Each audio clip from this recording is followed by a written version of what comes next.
Et ben voilà, une victoire enfin, ça fait du bien par où elle passe. 3-1 pour l'OM. Salut les calamars, comment ça va? J'espère que vous allez tous très bien. Bienvenue chez Savage Foot, n'hésite pas à t'abonner, n'hésite pas à mettre un petit pouce et n'hésite pas à commenter la vidéo. Alors, on va parler de cette rencontre. 3-1 pour l'OM au Vélodrome, qui était plein à craquer encore une fois en Europe. Le record pour l'OM en Coupe d'Europe. 64 000, plus de 64 000 supporters, avec 3 500 Athéniens qui sont déplacés. D'ailleurs, belle image en début de rencontre, le tifo athénien, marseillais, qui étaient ensemble, tous ensemble. Voilà, donc bravo à eux, bravo aux supporters pour la belle ambiance qui s'est déroulée pendant la rencontre. Pas de soucis, mais maintenant on parle du sportif. Le sportif, 4-3-3 pour Gattuso qui nous a mis en place avec Paul Lopez absent, donc c'était Ruben Blanco, la défense à 4, Lodi, Klaus, Mbemba, Balerdi, pas de Gigot blessé à la côte. Devant le milieu à 3 avec la pointe basse, on va dire il y avait deux points de basse, il y avait Rongier et Kondogbia qui étaient pratiquement à la même ligne, et Vertou qui était presque en numéro 10. C'était peut-être un 4-3-3 ou 4-2-3-1 avec Vertou plutôt en numéro 10, plutôt que Harit qui était sur le côté droit. À gauche de l'attaque, c'était Ndiaye, et dans l'axe, pas d'Aubameyang, c'était Vitinha qui a eu sa chance.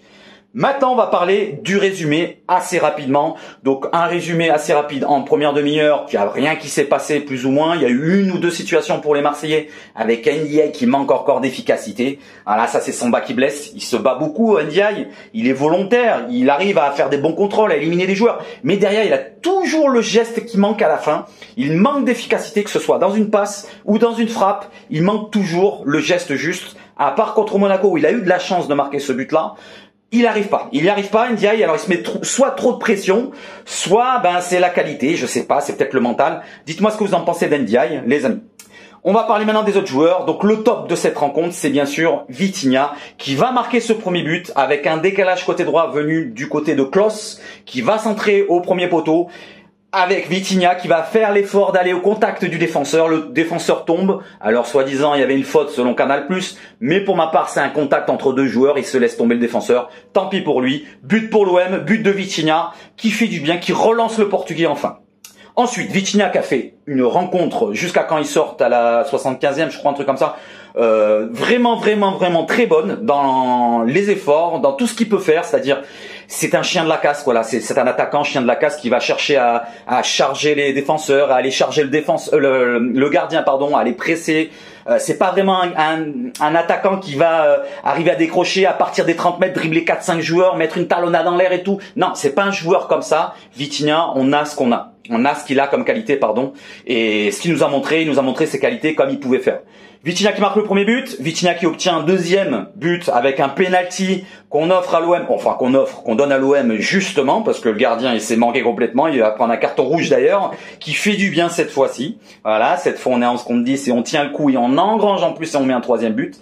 Donc Harit qui marque le deuxième but, le troisième sur un penalty venant de Lodi qui se fait charger par Amrabat dans la surface, troisième but marqué par Vertou qui fait un bon match aussi. Vertou dans son rôle derrière l'attaque à faire presque l'essuie-glace en numéro 8-10, il a pris le rôle d'Amin Harit, peut-être avec moins de talent mais peut-être avec plus d'efforts dans la récupération de balles qui est très important dans un milieu à 3 vraiment costaud. Maintenant parlons d'autres joueurs comme Amin Harit. Alors Amin Harit, sur le côté, j'aime pas trop finalement. Il a été bon contre l'Ajax, mais là, quand on le place vraiment côté droit, on l'a un peu perdu. Alors il a fait peut-être une rencontre moins bonne que d'habitude. Il a été peut-être fatigué, je sais pas. Qu'est-ce que vous en pensez? N'hésitez pas à me dire ce que vous en pensez de la prestation d'Amin Harit. Mais je trouve que quand on le met dans l'axe, il a vraiment plus d'impact dans le jeu, il est vraiment plus prépondérant dans le jeu, il arrive à casser les lignes avec ses contrôles orientés et quoi et qu'est-ce, avec dans l'axe un jeu de passe qui peut aller à droite à gauche, que là sur le côté droit j'ai l'impression qu'on perd un peu de ses qualités, il s'enferme un petit peu dans ses gestes et j'ai l'impression qu'il perd plus de ballons sur un côté que dans l'axe. Ça c'est mon avis sur Amin Harit, n'hésitez pas à me dire ce que vous en pensez de la prestation d'Amin Harit. Côté gauche, Ndiaye, je vous en ai parlé. Il fait beaucoup d'efforts, on le voit beaucoup, il se procure des occasions énormément, mais il n'y arrive pas. Il n'y arrive pas à la mettre au fond ou à donner la passe qu'il faut. Iliman Ndiaye, il y a un déblocage à trouver. Peut-être qu'au moment où il va débloquer la chose, ça va s'enfiler comme le ketchup, comme disait Cristiano Ronaldo. Mais là, pour l'instant, il n'y arrive pas Ndiaye. Vitinha, j'en ai parlé. Le milieu de terrain, Kondogbia, qui a été la plaque tournante de ce milieu-là. Franchement, très impressionnant dans le milieu. Récupération, relais, tout ce que vous voulez. Kondogbia, qui a fait son match. Franchement, il revient de blessure. Je trouve que si on devait le noter sur 10, ça serait un bon 7 sur 10. Vitinha, pour moi, c'est l'homme du match. Hein. Je mettrais un 7,5 pour Vitinha. N'hésitez pas à me dire ce que vous en pensez. Et puis Rongier et Vertou. Donc j'en ai parlé de Vertou. Rongier qui a été un peu moins bon qu'un Kondogbia, mais il fait toujours le travail de l'ombre. Voilà, donc un bon 6 pour Rongier. La défense. Maintenant, partons sur la défense. Alors, il y a un bas qui blesse toujours, c'est toujours le même pour ma part, Balerdi. Alors, vous allez me dire ce que vous en pensez, mais moi, Balerdi, je trouve qu'il fait un bon match dans l'ensemble, mais il a toujours ses erreurs. Alors, c'est ou la concentration, pardon, ou le mental, ou je sais pas ce que vous voulez, la stupidité, des erreurs de gamin, une faute qui va te faire en début de match, à la limite de la surface, ça aurait pu être un penalty, ça aurait pu presque même être un carton rouge, ou un carton bien jaune orangé, si l'attaquant jouait bien le coup. Ça obtient quand même une faute qui aurait pu être dangereuse pour l'AEK, mais ça n'a pas été dangereux. Mais quand même, voilà, déjà une grosse bourde. Ensuite, juste avant la mi-temps, Balerdi va te faire une erreur, une faute dans le dos d'un défenseur, d'un attaquant, pardon, de l'AEK, aux 30 mètres du but marseillais, juste avant la mi-temps, qui coûte le but au Marseillais, qui a été refusé, bien sûr, sur un hors-jeu. Mais encore une erreur. Et là, ça continue, ça continue. Je me dis non, il va pas quand même faire une troisième. Deuxième mi-temps, ça va, ça a été correct. Il a pas fait cette troisième grosse erreur qui nous a coûté un but ou quoi, aux caisses. Mais en tout cas, Balerdi, je suis pas rassuré. Et j'en ai marre, franchement, de Balerdi. Ça y est, moi, j'ai saturé depuis un certain moment. Depuis le match face à Annecy, depuis le match face à Strasbourg. Il faut passer sur Balerdi. Si on peut s'en débarrasser en fin de saison, il n'arrivera pas à passer le cap. Il a déjà 24 ans, ça fait 3 ans qu'il est chez nous, c'est bon, on va dire qu'il a encore du progrès à faire. Oui, je veux bien, mais il le fera pas chez nous. Merci, au revoir, casse-toi. Voilà, je vais pas le critiquer plus que ça. Balerdi fait un match plutôt correct dans l'ensemble, mais sinon, j'en ai marre de toutes ces petites bourdes, ces grosses bourdes qui arrivent pendant les rencontres. MMA à côté de lui, il a été solide, mais sur le but, sa relance de la tête, quand même, il est plus ou moins fautif sur ce but-là. Hein. Sa relance approximative de la tête, directement rendue dans les pieds d'un Athénien. Il y a un contre, certes, c'est pas de sa faute s'ils sont dépassés par l'attaque, parce qu'il manquait les milieux de terrain d'ailleurs qui étaient mal placés à ce moment-là. Mais quand même, elle vient de lui, cette erreur de but, pour le but, il vient de lui. Derrière, donc Mbemba il fait un match correct dans l'ensemble. Voilà, mis à part ça, j'ai pas vu trop d'erreurs de la part d'Mbemba qui a été plutôt solide. Sur les couloirs, on a un Klose, comme d'habitude, qui va faire sa petite passe décisive sur le but de Vitinha au premier but. Mais derrière, j'ai l'impression qu'il s'est un petit peu, voilà, éteint physiquement. Alors, moi j'aurais voulu le faire souffler dès le début de la rencontre. Certes, ça m'a fait mentir puisqu'il donne la passe décisive, mais j'aurais voulu le faire souffler à risque de blessure. N'oubliez pas qu'il était plus ou moins blessé face à Nice avec la hanche ou la cuisse. Mais là, il a été titulaire, il a fait son match. Donc si on devait le noter, ce serait un bon 5,5-6 avec sa passe décisive. Côté gauche, Lodi, qui a fait un match aussi correct dans l'ensemble défensivement. Offensivement, on l'a moins vu qu'un Klose comme d'habitude.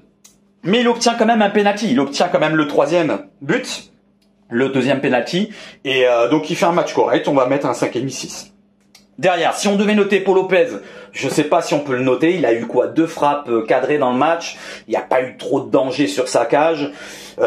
Franchement, je sais pas comment le noter. Moi, je le note pas lui. Donc, et derrière, on a les remplaçants maintenant avec Aubameyang qui rentrait en fin de match. Il a tenté quelques gestes avec un lob de 25 mètres qui aurait pu être au fond, qui aurait été un but magnifique. Mais derrière, il n'a pas la réussite. Et Aubameyang, on verra sur le prochain match. Je pense peut-être qu'il peut être sur le banc. Je sais pas ce que vous en pensez. Mais moi, pour ma part, je lancerai encore Vitinha. Il vient de marquer un but. Il faut le laisser sur sa confiance, sur sa lancée. Je mettrai encore Vitinha titulaire et ferai rentrer Aubameyang face à Lyon. N'hésitez pas à me dire ce que vous en pensez. Derrière, qu'est-ce qu'on a eu comme rentrée? Ismaïla Sarr. Alors, Ismaïla Sarr, il a une grosse occasion avec un centre en retrait de Jonathan Klose. Il la met pas au fond. Derrière, il marque un but qui est refusé pour hors-jeu. D'ailleurs, à chaque fois qu'Ismaïla Sarr marque des buts, souvent, il est hors-jeu. Voilà, c'est bizarre. Il a mis 3 buts en début de saison. Mais là, il a marqué un but contre Panathinaikos. Il est refusé pour hors-jeu. Là, pour hors-jeu. Et je crois qu'il y en avait un autre. Dites-moi si je me trompe. Mais en tout cas, Ismaïla Sarr manque aussi d'efficacité. Moins qu'un NDI, certes, il marque quand même des buts et il a des passes D. Mais quand même, ça manque d'efficacité pour Ismaïla Sarr. C'est impressionnant quand même qu'on a des attaquants qui ont des occasions mais qui la mettent pas au fond. Que ce soit Aubameyang, Ndiaye ou Ismaïla Sarr, ils ont beaucoup d'occasions qui la mettent pas au fond. Alors aujourd'hui, on va pas dire cela puisqu'on a marqué 3 buts.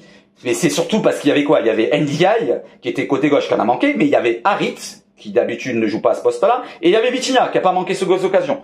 Donc on va pas critiquer l'attaque.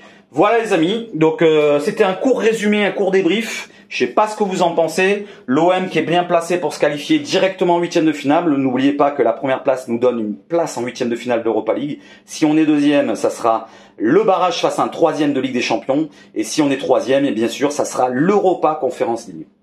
Voilà, n'hésitez pas à me dire ce que vous en pensez dans les commentaires. Donnez-moi votre top et votre flop. Si vous en avez plusieurs, n'hésitez pas à me les donner. À noter aussi la belle entrée du jeune Nadir. Je trouve qu'il a de la qualité dans le pied gauche, ce petit jeune.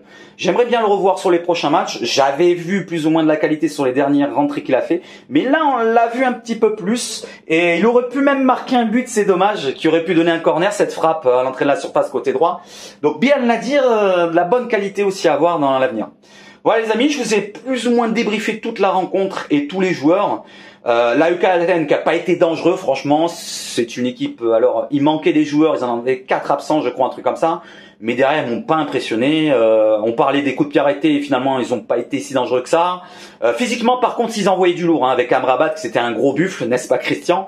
Il y avait des joueurs comme de costaud, gabarit costaud. Mais au-delà de ça, franchement, on les a maîtrisés. Voilà, c'était une victoire maîtrisée. Si je devais résumer cette rencontre, victoire maîtrisée de l'OM et ça fait du bien. Alors je vous dis rendez-vous à la prochaine vidéo, donc l'avant-match de l'OM Lyon. Je vais vous préparer comme ça va être la vidéo. N'hésitez pas à mettre un petit pouce, à vous abonner et à commenter. Merci les amis. Vive le foot chez Savage Foot et surtout, allez l'OM!